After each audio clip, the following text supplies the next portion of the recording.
श्री गुरु श्रीयुतपदकमलं श्री गुरु वैष्णवांश्च श्री रूपं सागरजातं सहगल रघुनाथान्वितं तं सजीवं सावधूतं सावधूतं परिजनसहितं कृष्ण चैतन्यदेवं श्री राधा कृष्ण पादान सहगल ललिता श्री विशाखान्वितांश्च गुरुवे गौरचंद्राय राधिकाय स्थालय कृष्णाय कृष्ण भक्ताय तद्भक्ताय नमो नमः।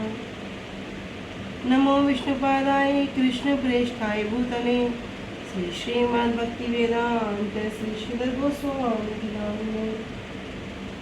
नमो ओम गुरुदेवाय धीमते सौम्यमूर्तये श्री श्रीमद् भक्ति सिद्धि सिद्धांति प्रभवे श्री महात्मने। नमो विष्णुपादाय श्री राधिकाय प्रियात्मने श्री श्रीमद् भक्ति वेदांत श्री नयन गोस्वामी नामिने। श्री कृष्ण लीला कथने सुलक्षम औदार्य माधुर्य गुणश्रीयुक्तं वरं वरेण्यं पुरुषं महान्तं नारायण तुम सुरशा नमामि। वाञ्छाकल्पतरुभ्यश्च कृपा सिन्धुभ्य च पतितानां पावनेभ्यो वैष्णवेभ्यो नमो नमः।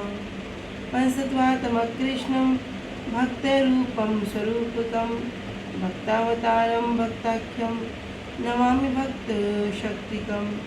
श्री कृष्ण चैतन्य प्रभु नित्यानंद श्री अद्वैत गदाधर श्रीवासादि गौर भक्त वृंदा।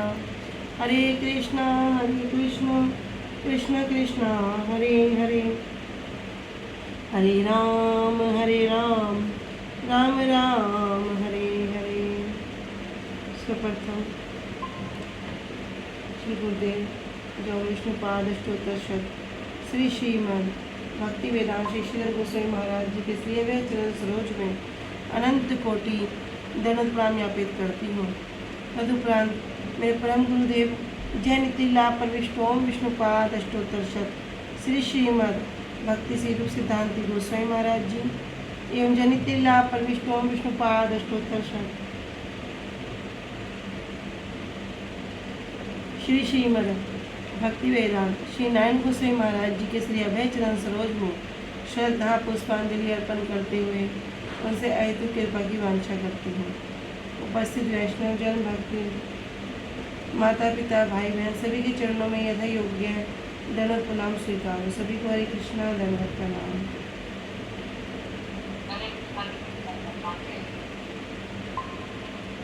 श्री गुरुदेव की अहेतुक कृपा से हमारा जो ग्रंथ चल रहा है उसका नाम है श्री श्री चैतन्य चैतन्य। श्री श्री चैतन्य चैतन्य ग्रंथ के अंतर्गत हम श्रवण कर रहे हैं मध्य लीला 19वां अध्याय, जिसमें हम आ चुके हैं प्यार संख्या 139 में और पेज संख्या 191। अब तक हमने श्रवण किया कि किस प्रकार महाप्रभु ने 10 दिन तक प्रयाग में रहकर श्री रूप गोस्वामी जी को शक्ति का संचार किया और उनको शिक्षा प्रदान की।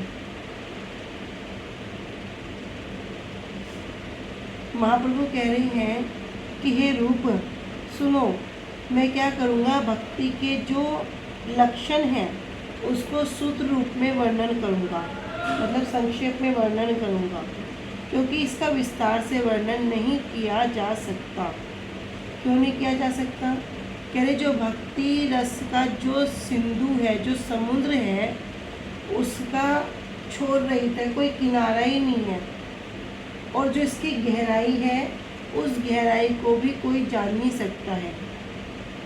और इस भक्ति रस समुद्र में से तुमको चखाने के लिए एक बूंद की, एक बिंदु की व्याख्या कर रहा हूँ। इस प्रकार बता रहे हैं कि इस ब्रह्मांड में तो अनंत जीव हैं जो 84 लाख योनियों में भ्रमण कर रहे हैं। तो हमने इस विषय में श्रवण किया था कि 84 लाख प्रकार की योनियाँ किस किस प्रकार हैं। जलजा नवलक्षानी 9 लाख प्रकार के जलचर, स्थावर लक्ष्य विशंति 20 लाख प्रकार के स्थावर, कृमियों रुद्र संख्या का 11 लाख प्रकार के कीड़े मकोड़े, पक्षी नाम 10 लक्षणम पक्षी 10 लाख प्रकार के, त्रिशल लक्षाणी पशवा और 30 लाख प्रकार के पशु, और चतुर्लक्षाणी मानुषा और 4 लाख प्रकार के मनुष्य। तो ये कुल मिलाकर जब हम गिनती करते हैं तो 84 लाख प्रकार की योनियों का ये वर्णन है।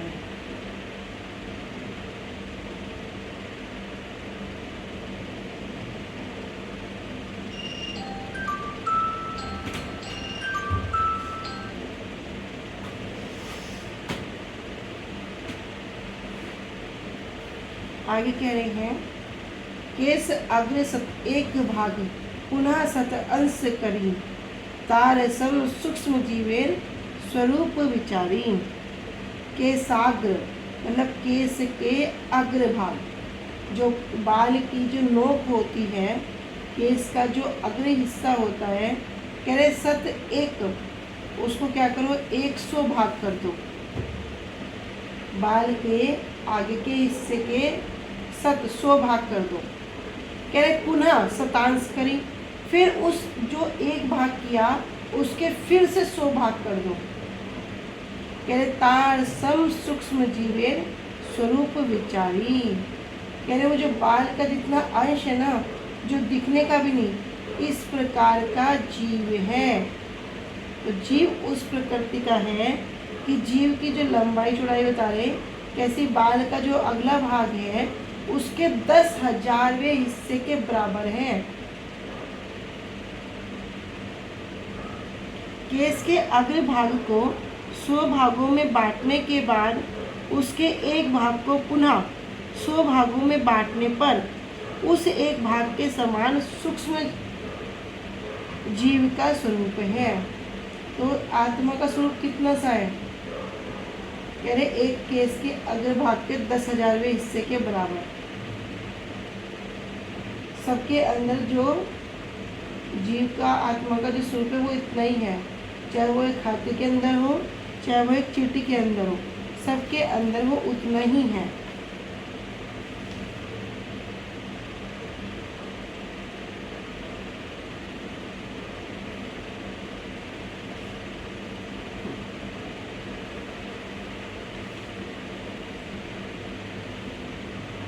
मुंडक उपनिषद में वर्णन कर रहे एशो अनुर आत्मा, अर्थात ये आत्मा कैसी है? अणु के समान सूक्ष्म है।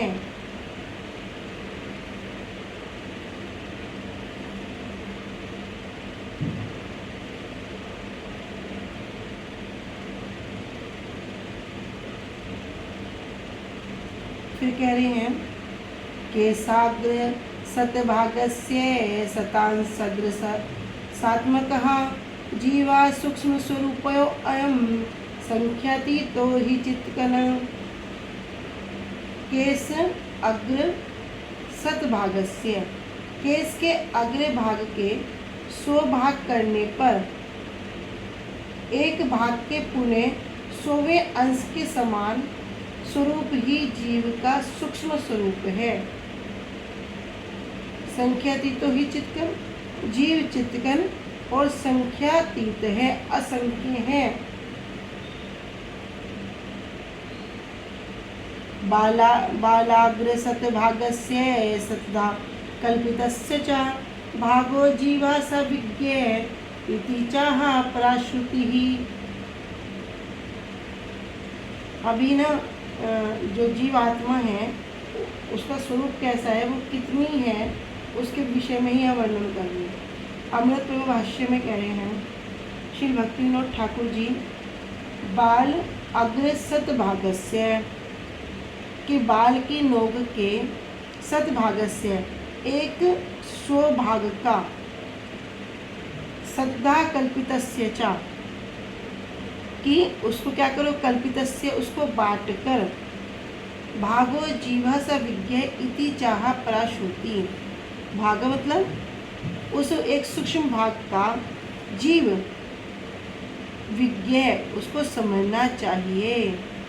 इस प्रकार पराश्रुति ही प्रधान श्रुति अर्थात वैदिक मंत्रों में कहा गया है कि केस के अग्रभाग के 100वें भाग को लेकर उसके भी जब 100 भागों में विभाग कर दो तो जो सूक्ष्म भाग होता है जीव वैसा सूक्ष्म है। प्रधान श्रुतियों ने ऐसा कहा है।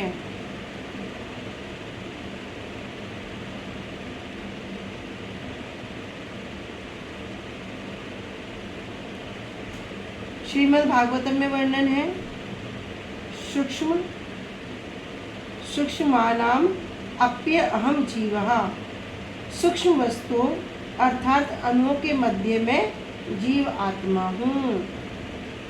अमृत भाष्य श्री भक्तिविनोद ठाकुर जी कह रहे हैं कि किसी किसी पाठ में लिखा हुआ है कि श्रीमद् भागवतम में उद्धव के प्रति श्री भगवत वाक्य, किसी किसी पाठ में वर्णन है।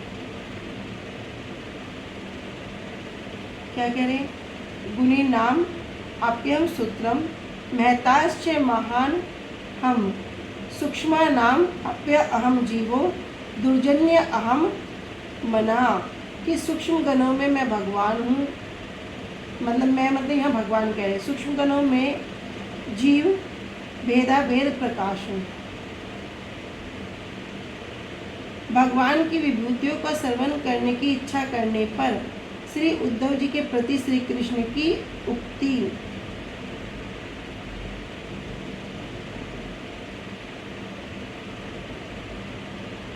अपरिमिता ध्रुवास्तनुभृतो यदि सर्वगतास ताहि न सश्यातेति नियमो ध्रुव नेत्रथा अजनीचा यन्मयं तद विमुच्य नियंत्र भवेत समं नु जानताम यद्मतं मत दुष्टया। अपरिमिता, अपरिमिता मतलब असंख्य, संख्या में जो असीम है। ध्रुवास तनुभृतो, ध्रुव, ध्रुव मतलब जो शाश्वत हैं। तनुभृत, तनु मतलब शरीर, जिन्होंने भौतिक शरीरों को स्वीकार कर लिया है। यदि सर्वगतास, यदि सर्वगता सर्वव्यापक, ताहिर ने साक्ष्य तेती, ताहिर तब ना साक्ष्यता नियंत्रित, इस प्रकार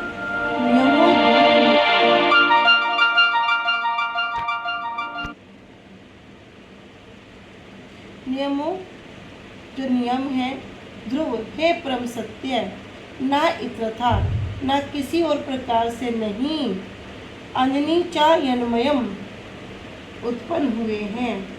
यत्मयम जिससे निर्मित, तद विमुच्य, तद मतलब वह, अविमुच्य त्यागे बिना, नियंत्र भवेत उनके जो नियंता है, जो कंट्रोलर हैं,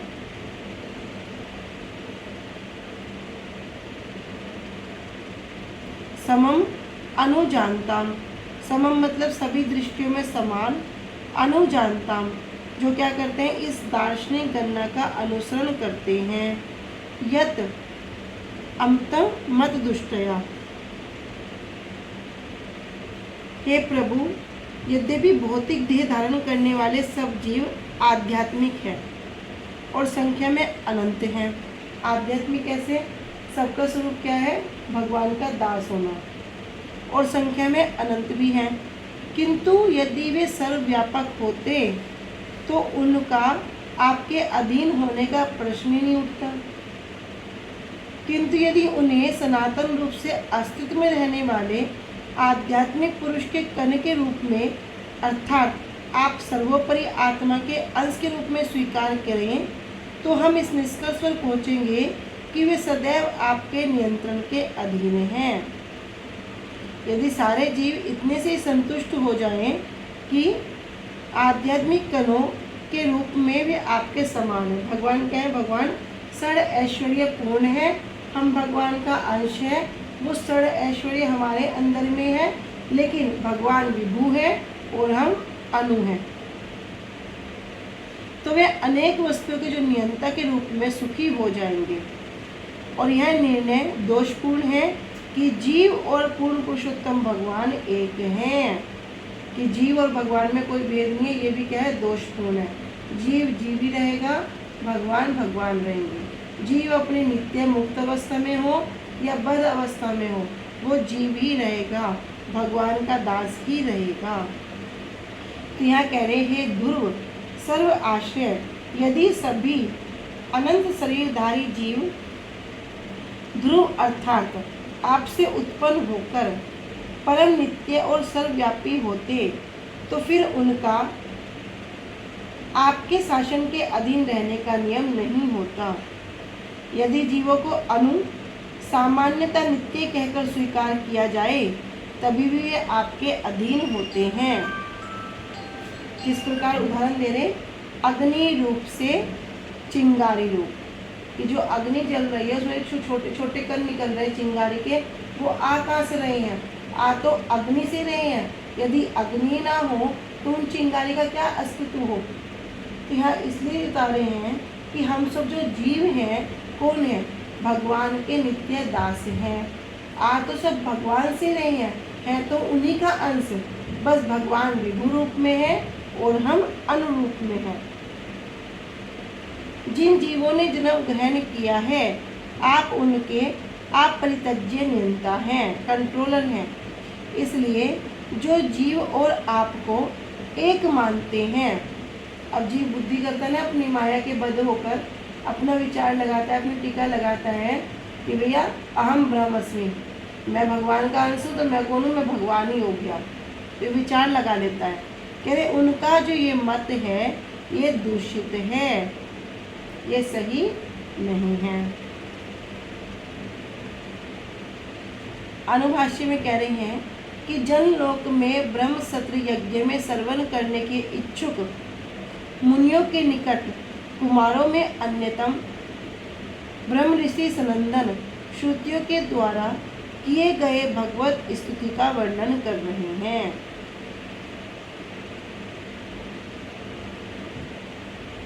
तो सनंदन कुमार यहाँ पर ये भगवत स्तुति का वर्णन कर रहे हैं। अभी हमने कहा कि जीव कौन है? जीव किसी भी अवस्था में हो क्या है? भगवान का दास रहेगा। उसी विषय में यहाँ आगे बता रहे हैं।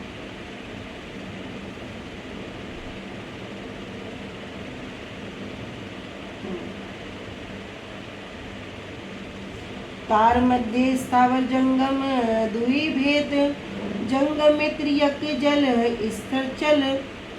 स्थिर चर विभेद। कह रहे माया जगत में तार मध्य, कह रहे भौतिक संसार में इन बद्ध जीवों के बीच में स्थावर जंगम दो भेद हैं। कैसा? एक चर और एक अचर।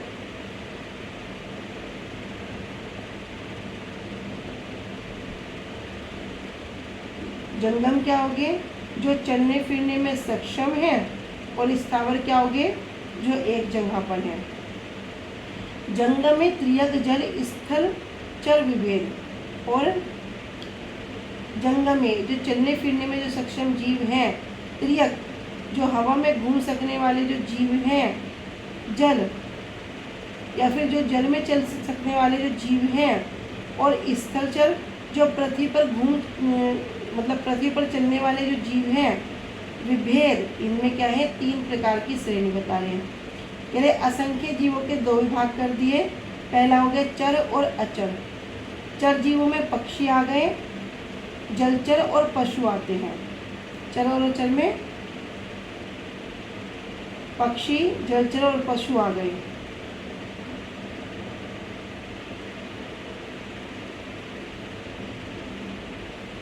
तार मध्य मनुष्य जाति अति अल्पतर, तार मध्य मलेच्छ पुलिंद बोध सबर। कह तार मध्य, इनके भी मध्य में, इन सब जीवों के बीच में भी मनुष्य जाति अति अल्पतर। जो मनुष्य जो योनि है वो 4 लाख प्रकार की है। कह रहे मनुष्य जातियाँ अति अल्पतर, बहुत ज़्यादा कम है। अल्पर मतलब बहुत, इनकी संख्या क्या है? अल्प संख्या में है। और उसमें भी क्या कह रहे हैं? तार मध्य, उसमें भी मनुष्य में भी कोई मलेच्छ हो गए जो मुसलमान हैं, पुलिंद हो गए जो बौद्ध धर्म के हो गए, और उसमें कुछ सबल धर्म के होंगे जो शिकार करते हैं। कह रहे इसमें भी पहले तो बात बहुत संख्या कम है और इसमें भी अनेक प्रकार का वर्णन कर दिया। कुछ मलेच्छ है, कुछ पुलिंद है, कुछ बोध है, कुछ सबर है। कह रहे इन जंगम जीवों में मनुष्य जाति की संख्या अति अल्पतर है और मनुष्य जाति में भी मलेच्छ, पुलिंद, बोध और सबर आदि लोग हैं। अनुभाष्य तार मध्य किसके मध्य बात कर रहे हैं कि वेदों में निष्ठा रखने वाले के विपरीत मनुष्य जाति में वेद निष्ठ मध्य देख वेद मुखे माने वेद निषिद्ध पाप करे धर्म नाही गने। ये क्या करते हैं? कह रहे वेद निष्ठ मध्य कि वेदों के जो अनुयायी हैं उनके मध्य अर्धेक वेद मुखे माने लगभग आधे वैदिक शास्त्रों को मुख से स्वीकार करते हैं और फिर वेद निषिद्ध पाप करें, वेदों में जो मना किया गया है वही पाप करते हैं और धर्म नहीं माने और जो धर्म सिद्धांत है, जो धर्म है उसको मानते नहीं हैं, उसकी परवाह नहीं करते। तो वेद निष्ठ मनुष्यों में प्राय आधे तो वेद को केवल मुख से मानते हैं, किंतु वेदों में जो बताया गया है उन्हीं को क्या करेंगे, जिसको मना किया गया है उन पापों को करेंगे। ऐसे लोग धर्म का पालन नहीं करते हैं। ऊपर से तो बोलेंगे हाँ हाँ हम तो सब करते हैं, हम तो सब मानते हैं, तो मुख से तो मानते हैं, लेकिन तो वो जब उनसे अंदर की बात जाके पूछो कि भैया तुम मानते हैं तो करते क्या हो? नहीं हम तो प्याज लहसुन खाएंगे, नहीं हम तो एकादशी व्रत नहीं करते, एकादशी को तो बस चावल मना किया गया है।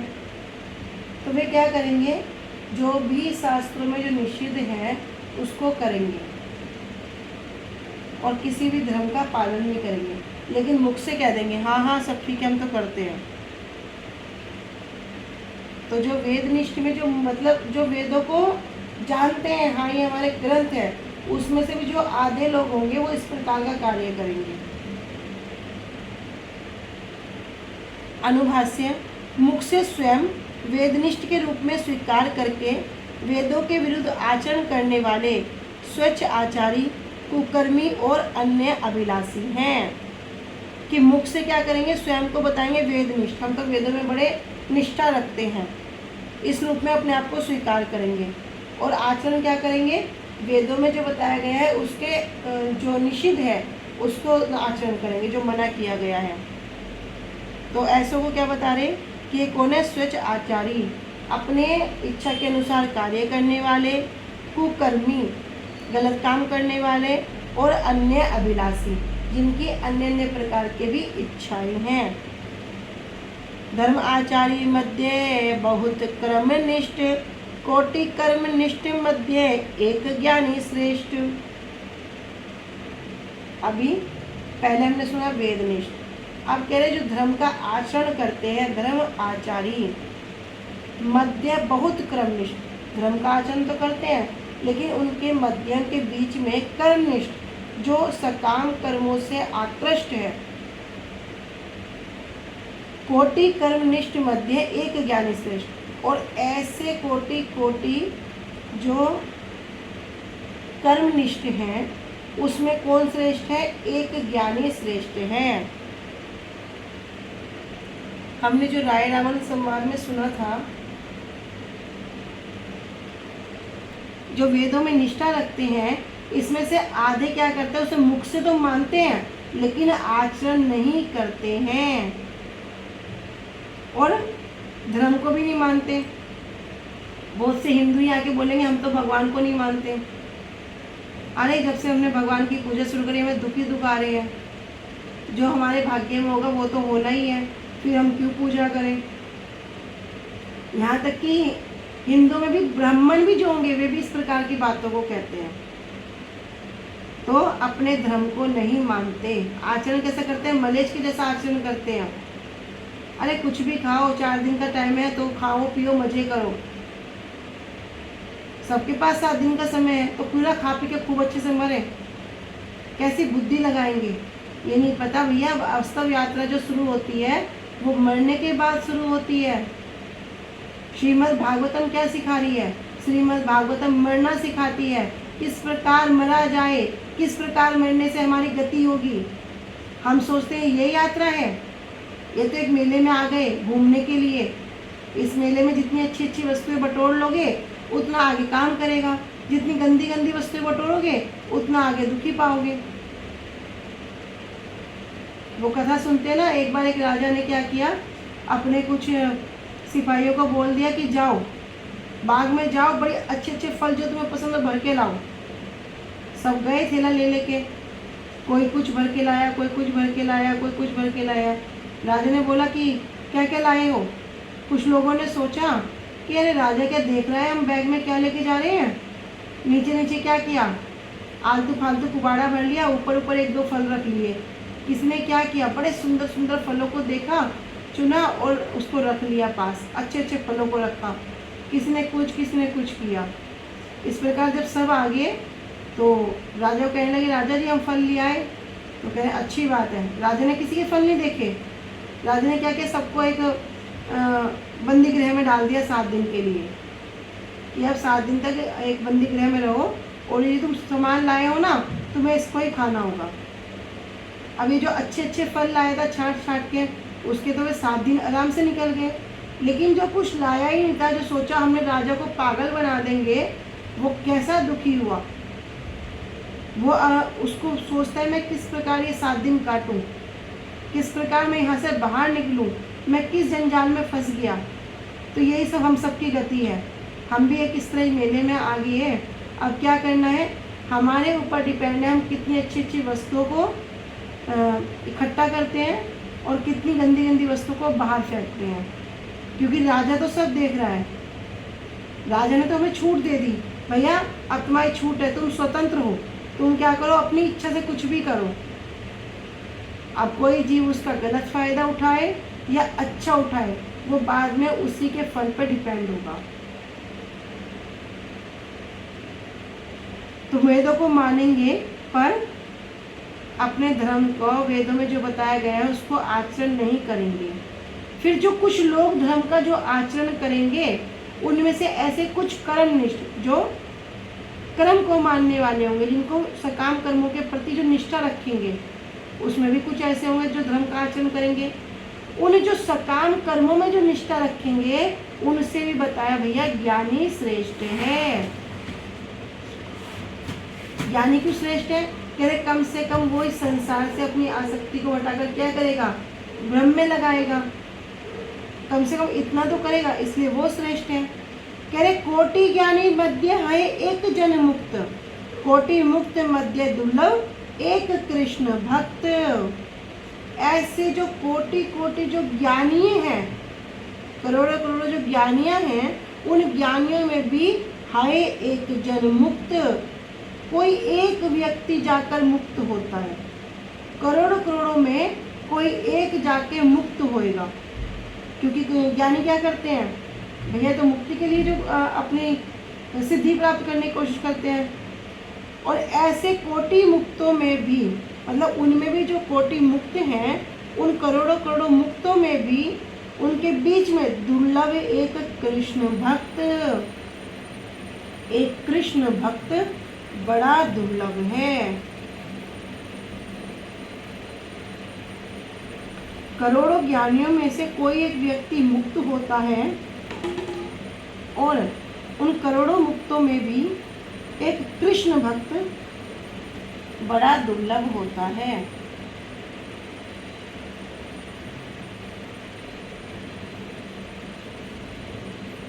तो श्रीमद् भागवतम में कहते हैं कि जो लोग क्या करते हैं, अपने कम ज्ञान के कारण, अल्प ज्ञान के कारण वास्तव में मुक्त नहीं होते और सोचते क्या है कि वे तो मुक्त हैं, सोचते हैं, लेकिन अभी तक उनको जो ज्ञान है उसकी भी पूरी प्राप्ति नहीं हुई है। लेकिन जब कोई भगवान को जान लेता है, हम सुनते हैं ना, वदन्ति तत्तस्विदस् तत्वम यज् ज्ञानम अद्वयम ब्रह्म एति परमात्मेति भगवान इति शब्दते। जब कोई जान लेता है कि भैया भगवान क्या 3 रूप में प्रकाशित हैं, ज्ञानियों के लिए ब्रह्म रूप में योगियों के लिए परमात्मा रूप में और भक्त के लिए भगवान रूप में। लेकिन वो ज्ञानी भी जब तक जो पूर्ण पुरुषोत्तम भगवान है, जब तक उस स्तर पर नहीं आता, तो इसलिए कहता है कोटि मक्त मध्य दुर्लभ एक कृष्ण भक्त। तो जो लोग निराकार को, ब्रह्म को, अंतर्यामी परमात्मा की खोज में करते हैं, निश्चित रूप से वे मुक्त नहीं हैं। क्योंकि मुक्ति की जो वास्तविक परिभाषा क्या है? मुक्ति हित्वा अन्यथा रूपेण स्वरूपेण प्रतिष्ठिति। अपने वास्तव स्वरूप में प्रतिष्ठित होना ही मुक्ति है। अनुभाष्य में भक्ति सिद्धांत सरस्वती ठाकुर जी कह रहे हैं कि कर्मनिष्ठ अपने सुख की कामनाओं से जो पुण्य आदि सत्कर्म करते हैं उन्हें कर्मनिष्ठ कहते हैं। किस लिए करेंगे? अपने सुख की कामनाओं के लिए। अभी तक परमार्थिक लाभ का कोई प्रयोजन नहीं है, संसारिक लाभ का ही प्रयोजन है। उसके लिए क्या करेंगे? बड़े पुण्य करेंगे, दान करेंगे, भूखे लोगों को भोजन कराएंगे, जगह जगह हॉस्पिटल खुलवा देंगे, कुएं, तालाब, बावड़ी बना देंगे।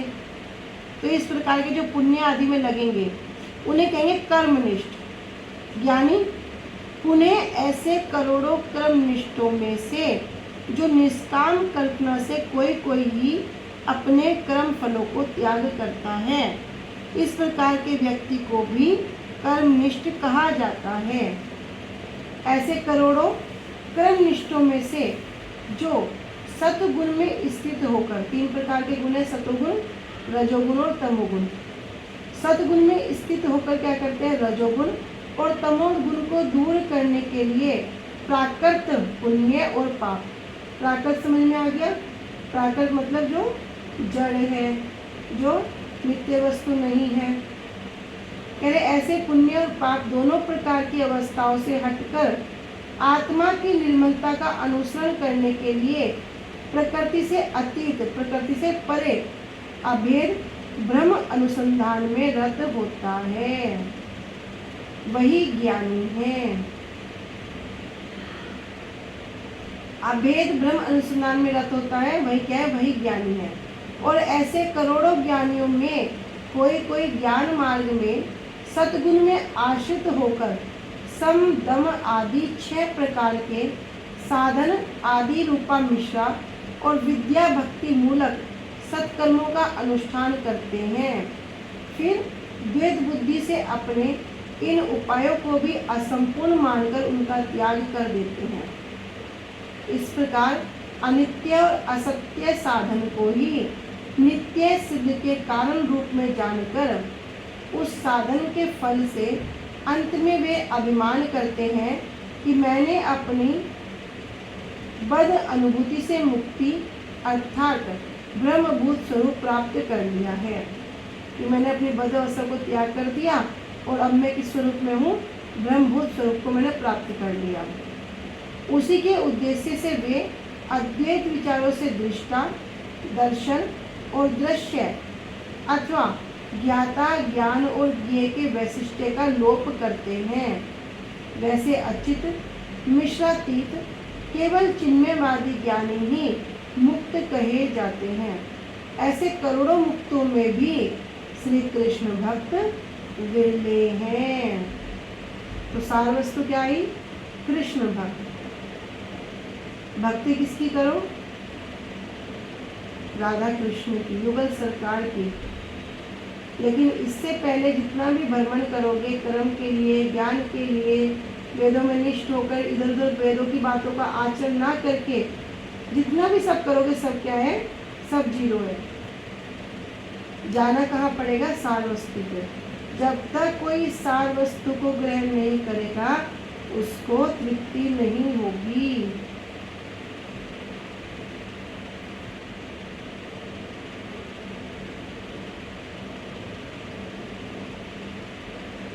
क्यों? कृष्ण भक्त कैसे हैं? कृष्ण भक्त निष्काम अतएव शांत, भुक्ति मुक्ति सिद्धि कामी सकली अशांत। श्री कृष्ण भक्त कैसे हैं? निष्काम, किसी प्रकार की कामनाएं नहीं है, अतएव शांत, इसलिए वे शांत होते हैं। भुक्ति भोग की इच्छा, मुक्ति मोक्ष की इच्छा, सिद्धि सिद्धि प्राप्त करने की इच्छा, सकली अशांत, उसी से सब क्या है? वे अशांत रहते हैं। जितने भी सब क्या करते हैं? इस चक्कर में रखते हैं। लेकिन भक्त को ना भुक्ति चाहिए, ना मुक्ति चाहिए, ना कोई सिद्धि चाहिए।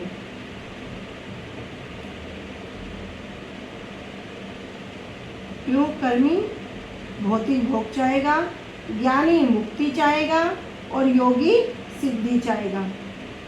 लेकिन कृष्ण भक्त निष्काम हैं। उनकी तो एकमात्र एक ही इच्छा है, किस प्रकार मैं कृष्ण की प्रसन्नता के लिए, राधा की प्रसन्नता के लिए, युगल सरकार की प्रसन्नता के लिए मैं जो कार्य करूं उससे वे प्रसन्न हो जाए, चाहे उसके लिए मुझे कष्ट ही क्यों ना प्राप्त हो। तो हम तो ये सोचते हैं किसी न किसी हमारी क्रिया से कभी गुरुजी प्रसन्न हो जाए। जीव दो प्रकार के हैं, नित्य मुक्त और नित्य बद्ध, बद्ध जीव और मुक्त जीव। नित्य बद्ध जीव स्थावर और जंगम के भेद से दो प्रकार के हैं। जो बद्ध जीव हैं वो भी दो प्रकार के हैं। किस भेद से? स्थावर और जंगम के भेद से। कह रहे जो अचल, अचल मतलब जो चल नहीं सकते, जैसे वृक्ष आदि, वे ही स्थावर जीव है। और जो सचल, जो चल फिर सकते हैं, वो क्या है? वे ही जंगम है। फिर जंगम में भी तीन प्रकार के हैं, त्रियक अर्थात पक्षी, जलचर और स्थलचर। स्थलचर में मानव जाति अत्यंत अल्पसंख्यक है। देखो पहले ही हमने श्रवण किया कि जब 84 लाख योनियों का वर्णन सुन रहे हैं तो वहाँ पे मनुष्य कितने हैं? ओनली 4 लाख प्रकार के। फिर श्रवण किया कि पहले ही कम है, लेकिन इसमें भी क्या है? बहुत सारे मलेच्छ हैं, बहुत सारे बोध हैं, बहुत सारे पुलिंद हैं, बहुत सबर हैं। कह रहे इनके अंदर में से जब कुछ जो वेद निष्ठ निकलते हैं, उन वेद निष्ठों में भी आधे कैसे हैं? जो मुख से मानते हैं किंतु आचरण नहीं करते। फिर जो धर्म को थोड़ा बहुत मानते हैं उनमें कर्मनिष्ठ बहुत है। कर्मनिष्ठ मतलब जो अपने स्वसुख की कामना के लिए दान पुण्य आदि सब कार्य करते हैं। ऐसे जो कर्मनिष्ठ हैं उनके मध्य क्या है? एक ज्ञानी श्रेष्ठ है। और ऐसे करोड़ों करोड़ों ज्ञानियों के मध्य कोई एक मुक्त जो व्यक्ति है वो श्रेष्ठ है। और ऐसे करोड़ों करोड़ों मुक्त के मध्य एक कृष्ण भक्त श्रेष्ठ है, जो कि बड़ा दुर्लभ है। तो जंगम भी तीन प्रकार के हो गए, त्रियक अर्थात पक्षी, जलचर और स्थलचर। स्थलचरों में मानव जाति बड़े संख्या कम है। उन अल्पसंख्यक मनुष्यों में मलेच्छ, पुलिंद, बोध और सबर आदि को छोड़ देने पर, मतलब इन सबको छोड़ दिया देने पर जो वेद निष्ठ है वे ही बाकी रहते हैं। कि पुलिंद, बोध और सबर आदि को छोड़ देने पर, इन सबको छोड़ दिया, वेदनिष्ठ मनुष्य बाकी रहते हैं जो वेदों में कुछ निष्ठा रखते हैं। कह रहे ऐसे वेदनिष्ठ मनुष्य भी दो प्रकार के हैं, एक धर्म का आचरण करने वाले और एक धर्म का आचरण नहीं करने वाले। जो धर्म का आचरण करते हैं उसमें भी अधिकांश कैसे हैं? कर्मनिष्ठ। कर्मनिष्ठ मतलब जो स्व सुख की इच्छा के लिए जो कर्म करते हैं, जैसे कि घर में पुत्र नहीं हो रहा तो यज्ञ कर दिया या दान कर दिया या कुछ कार्य कर दिया अपने सुख की इच्छा के लिए, ये सब कर्मनिष्ठ है। कह रहे कोई कोई इनमें ज्ञाननिष्ठ है और ऐसे करोड़ों ज्ञाननिष्ठों में वास्तव में कोई एक व्यक्ति ही मुक्त है। भाई ज्ञानी लोग क्या करते हैं? मुक्ति की इच्छा से करते हैं। तो क्या सब मुक्त हो जाएंगे? नहीं होते। बड़े ही कठोर कार्य करते करते भी उनको प्राप्ति नहीं होती। कह रहे उनमें भी कोई एक व्यक्ति मुक्त है। कह रहे यहाँ जो जड़ीय बुद्धियों से मुक्त हैं, जड़ीय बुद्धि जो प्राकृत बुद्धि है, उन्हें ही मुक्त कहा गया है। उन सब मुक्त व्यक्तियों में जो श्रद्धालु होकर श्रद्धा के साथ श्री कृष्ण भजन में प्रवृत्त है, श्री कृष्ण भजन में लगा हुआ है, वे ही श्री कृष्ण भक्त हैं। श्री कृष्ण भक्ति में कोई कामना नहीं होती। पहले कहे गए मुक्त व्यक्ति तक सभी कामना युक्त हैं। मतलब ज्ञानी तो जब हम सुन रहे हैं, ज्ञानी के ऊपर भी जिनको मुक्ति हो रही है, सबकी कामना है। धर्म आचारी और कर्मनिष्ठ भुक्ति कामी है। जो धर्म का आचरण करते हैं, जो कर्मनिष्ठ हैं, क्या करते हैं? भुक्ति कामी, भोग की इच्छा करते हैं, भैया इनको भोग चाहिए। और मुक्त तक ज्ञानी मुक्ति कामी है, और वे जो मुक्ति की इच्छा करे भैया उनको मुक्ति चाहिए। उनमें से पुनः कोई योग फल के सिद्धि कामी है। जो योगी हैं उनका क्या होता है? योग का फल, उनको सिद्धि प्राप्त हो जाती है। जो कुछ बोल दिया बात सिद्धि हो जाएगी, वही पूरा हो जाएगा। किसी को सिद्धि मिल जाएगी, पानी पे चलने की सिद्धि मिल जाएगी, अनेक अनेक प्रकार सिद्धि है सारी। कह रहे वे क्या है? सिद्धि कामी है। लेकिन भक्त के लिए सिद्धि क्या है? सिद्धि भवति वा नेति संशय अच्युत सेविनाम निसंशयस्तु तद भक्ता परिचर्या रतात्मनाम। कह रहे सिद्धि कैसी? कह रहे सिद्धि भवति वा नेति संशय अच्युत सेविनाम। अच्युत मतलब भगवान। यदि कोई जाके डायरेक्ट भगवान की सेवा करता है तो यहाँ पर कह रहे हैं उनको सिद्धि प्राप्त हो भी सकती है और नहीं भी हो सकती है। भैया कोई भगवान की सेवा कर रहा, फिर वो सिद्धि की इच्छा क्या मतलब है? तो यह सिद्धि शब्द का तात्पर्य क्या है? कह रहे निसंशयस्तु तद्भक्ता परिचर्या रतात्मनाम। लेकिन जो भगवान के भक्तों की सेवा करता है उसको निसंशय, उसमें कोई भी संशय नहीं है, उसको सिद्धि प्राप्त होगी ही होगी। तो सिद्धि क्या है? जो हमारा वास्तविक स्वरूप है उस स्वरूप में अवस्थित होकर, प्रतिष्ठित होकर वापस राधा कृष्ण युगल सरकार के चरणों की सेवा में संलग्न होना, यही क्या है? यही वास्तविक सिद्धि है। जब तक उनके हृदय में ये 3 प्रकार की कामनाएं रहती हैं तब तक उन्हें सब कामनाएं शांति प्रदान नहीं करती। कभी भी सुख की इच्छा करेंगे और कितना भी कार्य करो वो क्या होगा? भौतिक होगा, जड़ वस्तु के लिए होगा। और जड़ वस्तु से जो परम आनंद है, जो चिन्मय सुख है, वो प्राप्त नहीं होता। भौतिक सुख थोड़ी देर के लिए प्राप्त होगा लेकिन शांति नहीं होगी। इसी कारण वे सभी अशांत हैं। इसलिए एकमात्र निष्काम श्री कृष्ण भक्त ही शांत अर्थात शांति प्राप्त किया हुआ है। अनुभाष्य। श्री कृष्ण भक्ति ही एकमात्र कामना शून्य एवं एकमात्र श्री कृष्ण निष्ठ होने के कारण शांत होता है। स्वर्ग आदि भुक्तिकामी कर्मी, निवारण आदि मुक्तिकामी ज्ञानी एवं अनिमा आदि 18 प्रकार के सिद्धिकामी योगी अपनी अपनी कामनाओं के वशीभूत होकर उन्हीं की प्राप्ति के लिए अशांत रहते हैं। उन्हें कामना की तृप्ति होने पर भी वे असत प्राप्ति के कारण गलत चीज़ की प्राप्ति हो गई। तो जब कोई वस्तु सही प्राप्त नहीं होगा तो कैसे सुख होगा? सुख जब होगा ना जब वस्तु पूर्ण रूप से प्राप्त हो जाए, अच्छी वस्तु प्राप्त हो जाए।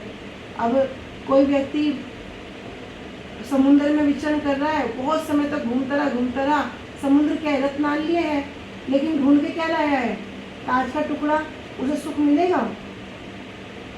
कह रहे उस असत प्राप्ति के कारण श्री कृष्ण निष्ठ नहीं होने से अशांत ही रहते हैं। इसलिए एकमात्र निष्काम श्री कृष्ण भक्त ही शांत है अर्थात शांति प्राप्त किया हुआ है। एक बहुत अच्छी बात बताते हैं ना, उदाहरण के लिए कह रहे जिस प्रकार कोई व्यक्ति क्या करेगा?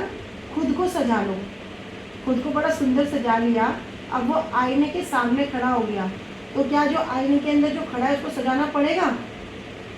उसको क्या सजाना पड़ेगा? जैसा जैसा हम खुद को सजाएंगे वो अपने आप सज जाएगा, खुद को सजाना नहीं पड़ेगा।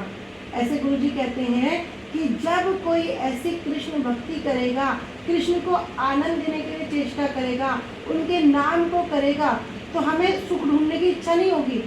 वो जब कृष्ण संतुष्ट होंगे, प्रसन्न होंगे, तो उसकी अनुभूति स्वतः ही हमें प्राप्त हो जाएगी।